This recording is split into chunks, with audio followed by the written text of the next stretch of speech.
تحس إن بطنك منفوخة كده ودهونها كتير، تحس إن أنت مرهق وتعبان ومش قادر، تحس إن أنت فعلًا يعني عصبي، مش عارف تنام، مش عارف تخس، بتعمل كل حاجة مش عارف تخس. المسؤول عن الموضوع ده كده اسمه هرمون اسمه كده الكورتيزول، ابن لذينة بيعمل كل ده.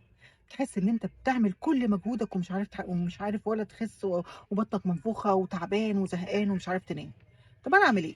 أنا مش عايزة أتكلم كلام الكليشيه بتاع الدكاترة بتاع إيه، نام كويس واعتزل ما يؤذيك، لأن الموضوع صعب، بس حاول تاكل أكلاتك مضبوطة، بروتينك مضبوط، الكربوهيدرات معقدة مضبوطة بنسبة مضبوطة، الدهون الصحية بتاعتك مضبوطة ما ينفعش إن أنا أوقفها، آخد فيتاميناتي، أنام كويس وأنام بالليل، أبعد شوية عن الشاشات، أبعد شوية عن التوتر، شوف إيه اللي عامل لي المشكلة دي وابتدي إن أنا أقللها واحدة واحدة. الكافيين آخد بالي برضه بيزود هرمون الكورتيزول.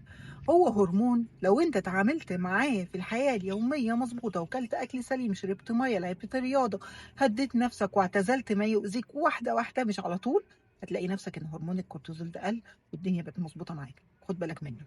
سلام.